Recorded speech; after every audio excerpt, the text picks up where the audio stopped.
Hi, everyone. Tom Seeley here, founder of New York Holistic Divorce. And I'm here today with your Tuesday tip. So today I want to talk about 3 words that will ruin your relationship.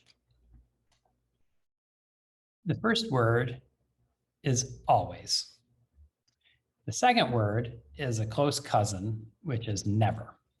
The problem with always and never is these are extreme statements. They're generally untrue. They're rarely factual, so to speak. And they imply that the person who is being accused of always being something or never doing something is incapable of change. And when that information is received, the person hearing this is going to be triggered into a defensive posture and just feel like, well, why should I even listen to this anymore?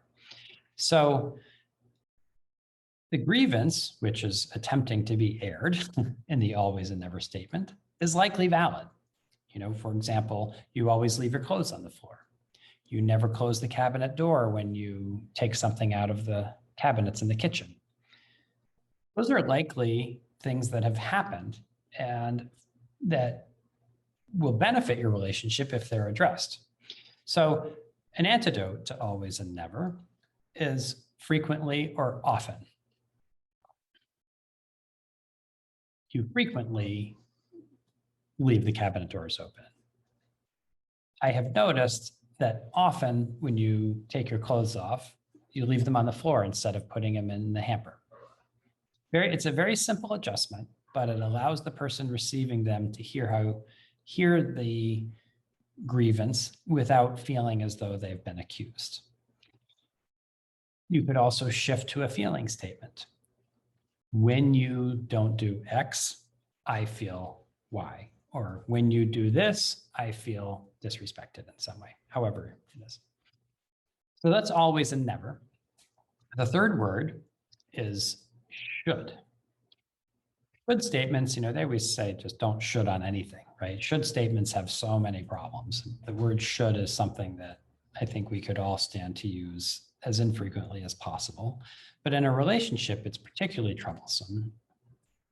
Number one, it reinforces negative communication and opinions. You should do this.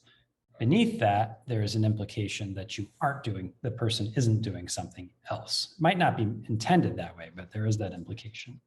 So it has a judgmental component to it or aspect to it. It also can feel overpowering to the other person. Like you should do this, meaning don't ever do the other things. I'm the only one who knows what you should be doing with your life, et cetera, et cetera.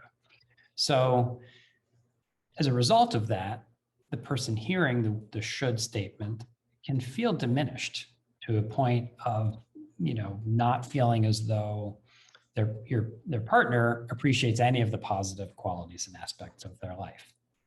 So by removing should, it really is as simple as just removing should. You could replace it with, have you ever considered? Or I would love it if you would try something different. Or can we talk about how things are going with your career, whatever it is. Often comes up with career statements. So that's should. And again, pretty simple. Not as always as easy to actually accomplish this, but simple words to remove from your lexicon.